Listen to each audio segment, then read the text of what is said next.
तो बड़ी खबर आपको बता दें, बालाघाट से आप बागेश्वर सरकार को बीजेपी का समर्थन मिल गया। मंत्री हरदीप सिंह डंग ने समर्थन किया है और उनका बयान भी सामने आया है। उन्होंने कहा है, हमें गर्व है, ऐसे संत भारत की भूमि पर हैं। भारत भूमि संतों और ऋषियों का ही धाम है। धीरेन्द्र शास्त्री सनातन धर्म के लिए खड़े रहते हैं।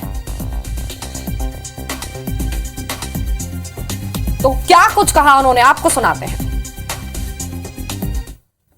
बागेश्वर धाम एक ऐसे संत हैं जहां पर हमें गर्व है कि ये भारत की भूमि संतों की और ऋषियों की भूमि है। उसमें बागेश्वर धाम अपना आप में जो उनका इष्ट है हनुमान जी का, वो हमें गर्व होता है कि सनातन धर्म के लिए जिस प्रकार मजबूती से वो खड़े होते हैं। तो आज हमें गर्व है कि ऐसे संत हमारे भारत की भूमि पर है। तो खबर बालाघाट से, आप बागेश्वर सरकार को बीजेपी का समर्थन मिलते नजर आ रहा है। मंत्री हरदीप सिंह डंग का बयान इसमें सामने आया। उन्होंने समर्थन किया है और उन्होंने कहा है कि हमें गर्व है कि ऐसे संत भारत की भूमि पर हैं और भारत भूमि संतों और ऋषियों का ही धाम है। उन्होंने समर्थन किया है बागेश्वर सरकार को। तो बीजेपी का समर्थन यहां पर प्राप्त हो गया है और इस साल चुनाव भी है, तो बहुत कुछ मायने इसके निकाल कर देखे जा सकते हैं। लेकिन एक बड़ी खबर आपको बता दें कि बालाघाट से ये खबर, बागेश्वर सरकार को अब बीजेपी का समर्थन प्राप्त है।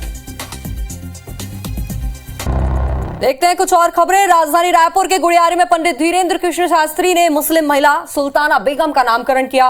बिलासपुर से आई सुल्ताना का नाम अब शुभी हो गया है। इस बीच बागेश्वर धाम के पंडित धीरेन्द्र कृष्ण शास्त्री ने सुल्ताना से राखी बंधवाई और उसे सनातन धर्म में प्रवेश दिलाया। इसके बाद कथा शुरू हुई। सनातन धर्म अपनाने के बाद शुभी ने कहा कि मुझे किसी से डर नहीं है, मुझे हनुमान चालीसा याद है, धीरेन्द्र शास्त्री मेरे भाई हैं।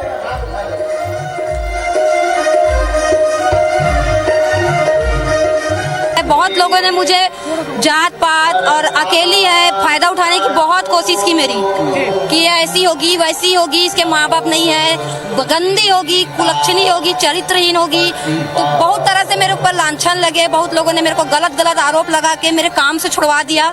उन सब से विनती है कि मैं वैसी नहीं थी। आप लोगों ने मुझे हर तरह से गलत समझा। अगर मैं गलत होती, जो खुद सबके गुरु है, जो अंतर्यामी है, अगर मेरे अंदर गंदगी होती तो उनको दिखती। तो क्या करेंगी अब, कहाँ रहेंगी, क्या करेंगी आप जी? कहाँ रहेंगी, क्या करेंगी अब आप? अभी तो किराए के घर पे ही रहूंगी और कोई अच्छा काम ढूंढूंगी, क्योंकि मैं जहाँ काम करती थी उन्होंने मेरे सामने कह दिया था कि कल से काम में मत आना।